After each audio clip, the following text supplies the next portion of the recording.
आशा करते हैं कि आप और आपके परिजन सभी स्वस्थ होंगे। इसी कामना के साथ बढ़ते हैं आज के अद्भुत क्रमांक की ओर। मनुष्य जीवन की 3 ऐसी गलतियां जो कि मनुष्य जीवन में सफलता के आयाम से हमें कोसों कोसों दूर कर देती है। ऐसी 3 प्रमुख गलतियां जिनका जीवन में निरंतर अभ्यास करने से हमारा जीवन पिछड़ता जा रहा है, हमारी शिकायतें बढ़ती जा रही हैं, ईश्वर के साथ हमारा संबंध घनिष्ठता से निष्क्रियता की ओर आ गया है। ऐसी 3 गलतियों के विषय में आज आपको जानकारी प्रदान करेंगे। तो आइए बढ़ते हैं क्रमबद्ध तरीके से आज के इस अद्भुत क्रमांक की ओर। पहला जो बिंदु है वो बड़ा महत्वपूर्ण है। अगर आप ये बिंदु अपने जीवन में शामिल करते हैं, इस पर अमल करते हैं, तो निश्चित तौर पर आपके जीवन का 50% समस्याओं वाला विवरण जीवन से सदा के लिए निष्क्रिय हो जाएगा। जीवन में हम सबसे बड़ी गलती क्या करते हैं कि हम नियंत्रण करना जानते हैं, लेकिन नियंत्रण किन चीजों पर करना चाहिए इसका भाव हमें बिल्कुल ज्ञात नहीं है। देखिए, नियंत्रण का यहाँ पर आशय यह है कि हमारे जीवन में जितनी भी परेशानियां आती हैं, हम नियंत्रण का भाव अपने मस्तिष्क में पहले से ही तैनात कर लेते हैं। यानी कि बहुत सी चीजें ऐसी होती हैं जिस पर हमारा कोई नियंत्रण है ही नहीं। उस नियंत्रण के लिए भी हम चिंतित हो जाते हैं कि हर चीज को हम नियंत्रित करना चाहते हैं। सबसे बड़ी गलती यही है। उदाहरण स्वरूप में आप ये समझिए कि ईश्वर ने हमें सारी इंद्रियां प्रदान की हैं जो महत्वपूर्ण है हमारे जीवन के लिए, लेकिन ईश्वर का कार्य भी जब हम स्वयं अपने हाथों में ले लेते हैं, ये सबसे बड़ी भूल करते हैं। उदाहरण स्वरूप में आप ये समझिए कि हम अपने एक शरीर के एक छोटे से रोम पर भी नियंत्रण नहीं रख सकते। हमारे शरीर का कोई रोम निष्क्रिय होकर जब शरीर से गिर जाता है तो दोबारा उस रोम को शरीर में प्रत्यारोपित करने की क्षमता हमारे पास नहीं है। क्या आप कर सकते हैं? नहीं कर सकते। तो ऐसे ही जीवन के हर परिस्थितियों को नियंत्रण करने की योग्यता आप में नहीं है। इसीलिए जो कार्य ईश्वर का है उसे ईश्वर पर ही हमें छोड़ देना चाहिए। यही हमारे जीवन के लिए बेहतर होता है। अब प्रश्न ये उठता है कि अगर हम सब कुछ ईश्वर पर छोड़ देंगे तो फिर हम क्या करेंगे? ईश्वर कहते हैं, स्वयं श्री महाराज जी कहते हैं कि सृष्टि सर्वशक्तिमान है। तो जो सृष्टि का कार्य है उस पर नियंत्रण रखना हमारा कोई भी अभिप्राय नहीं होना चाहिए। हमें जीवन में केवल और केवल अपने कर्मों पर ध्यान देना चाहिए। हर कर्म को करते वक्त यह सोचिए कि क्या मैंने इस कर्म में अपना 100% दिया या नहीं। अगर आप 100% कर्म को करते हैं, उसके बाद सब कुछ ईश्वर पर, ईश्वरीय विधान पर आपको छोड़ना चाहिए। नियंत्रण ईश्वर के हाथों में रहने दीजिए। जो वो करेंगे सबसे बेहतर होगा। तो ये था पहला मुख्य बिंदु। अब बढ़ते हैं दूसरी उस गलती की ओर जो कि हम अपने जीवन में निरंतर करते आ रहे हैं, जो कि हमारी सफलता में बाधक बन रही है। हम दूसरी गलती जीवन में यह करते हैं कि हम अपने विचारों को सही प्रकार से चुनते ही नहीं हैं।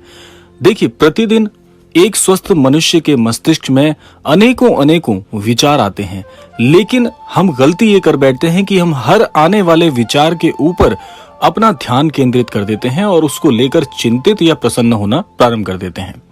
अब एक उदाहरण के स्वरूप आप यह समझिए कि जब आप बाजार में सब्जी लेने जाते हैं या फल खरीदने जाते हैं, उस दौरान आप फल की या सब्जी की जांच करके एक एक फल को, एक एक सब्जी का चुनाव कर उसे अपने साथ घर लेकर आते हैं। तो आप स्वयं ये सोचिए कि जब आप छोटी से छोटी जरूरत का चुनाव कर सकते हैं, तो क्या अपने मस्तिष्क में आने वाले अनगिनत विचारों में से सही विचार का चुनाव नहीं कर सकते? सबसे बड़ी भूल यही होती है कि हम गलत विचारों को चुनकर उनके प्रति अपनी संवेदना व्यक्त करते हैं। अच्छे विचारों पर अच्छा सोचना प्रारंभ करते हैं, बुरे विचारों पर बुरा। लेकिन सही आपके द्वारा चुने गए विचारों पर यदि आप ध्यान केंद्रित करते हैं तो ये वो सबसे बड़ी चीज है जो आपको सफलता के बहुत बहुत नजदीक लेकर जाती है। इसीलिए सफलता के बड़े मायने यही हैं कि अपने मस्तिष्क में जो आपके लिए जरूरी हैं ऐसे विचारों का चुनाव करिए और जीवन में आगे बढ़िए। आप देखिएगा ये प्रयोग आपके जीवन में इतनी खुशियां ला देगा, इतने चमत्कार पैदा कर देगा कि आप कभी भी ऐसी अपेक्षा नहीं कर पाए होंगे।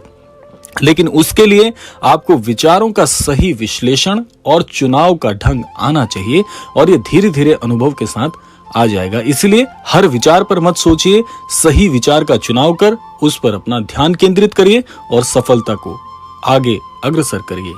अब बात करते हैं तीसरे उस मुख्य बिंदु की जो कि हम अपने जीवन में बहुत बड़ी भूल के समक्ष कर रहे हैं। तीसरी गलती हम जीवन में यह करते हैं कि हम परिवर्तन से जीवन में घबराते हैं। परिवर्तन का आशय यहाँ पर यह नहीं है कि आप अपनी दिनचर्या को, अपने उसूलों को, अपने विवेक को बदल दें। परिवर्तन का आशय यह है कि अच्छी चीज आपको जहां से भी सीखने को मिल रही है, उस अच्छी चीज को जीवन में ग्रहण कर लें, क्योंकि जीवन में गुरु कोई भी हो सकता है। महाराज जी स्वयं कहते हैं कि एक बार यदि आप किसी को अपना गुरु मान लेते हैं, चाहे वो कोई भी हो, चाहे स्त्री हो, कोई बच्चा हो, कोई वयोवृद्ध हो, चाहे कोई पागल ही क्यों ना हो, एक बार जिसको आप गुरु के पद पर स्थापित कर लेते हैं, फिर उसके द्वारा बताए गए मार्ग पर चलना एक भक्त का परम कर्तव्य बन जाता है। तो इसीलिए ज्ञान आप कहीं से भी प्राप्त कर सकते हैं, और सही और सीमित ज्ञान का जहां से भी आपको उसकी प्राप्ति हो रही हो, उसको जीवन में लेकर आएं, उस ज्ञान से सीखें और उस ज्ञान को अपनाकर उस पर अमल करें। क्योंकि परिवर्तन से वो लोग घबराते हैं जो जीवन में अपने उसूलों के बहुत पक्के होते हैं। उसूलों का पक्का होना बहुत बुरी बात नहीं है, लेकिन सही चीज को सही समय पर ठीक कर लेना बहुत बहुत आवश्यक है, और यही परम पूर्ति आपके जीवन में आपको प्रदान कर सकता है। बहुत से लोग जीवन में यह कहते हैं कि हम अपने जीवन से प्रसन्न नहीं हैं, हमारे जीवन में कोई खुशी नहीं है। उसका सबसे बड़ा कारण यह है कि आप परिवर्तन से घबराते हैं। जीवन में जो लोग परिवर्तन को स्वीकार नहीं करते, ऐसे लोग जीवन में सदैव पिछड़े रह जाते हैं।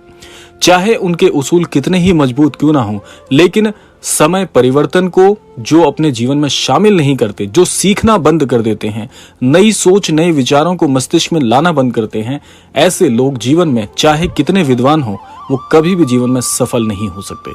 इसीलिए जीवन में घबराएं मत, ईश्वर पर, अपने इष्ट पर परम विश्वास रखें, क्योंकि सही ज्ञान आपके पास है, सही गुरु का मार्गदर्शन आपके पास है, तो जीवन में आप किसी भी पड़ाव पर क्यों ना हो, जीवन आपको वही प्रदान करेगा जीवन में जो आप बनना चाहते हैं। जीवन में आप जिस समर्पण के स्वरूप अपने आप को आगे देखना चाहते हैं, वो सब कुछ आपको अवश्य प्राप्त होगा। तो यह था आज का अद्भुत क्रमांक। आशा करते हैं ये तीनों गलतियों का सुधार आज से ही, अभी से ही आप अपने जीवन में कर लेंगे, और महाराज जी की अद्भुत कृपा आपके जीवन पे यूं ही बरसती रहे। इसी कामना के साथ अब विदा लेने का समय आ गया है। विदा लेने से पूर्व समय है प्रार्थना का। यही प्रार्थना मैं करना चाहूंगा कि श्री महाराज जी सभी को सद्बुद्धि प्रदान करें, सभी को सन्मति प्रदान करें, इस संपूर्ण सृष्टि का, इस संपूर्ण लोक का कल्याण हो। इसी कामना के साथ विदा लेते हैं, मिलते हैं अगले क्रमांक में। तब तक के लिए जय श्री राम, जय गुरुदेव, जय उत्तराखंड।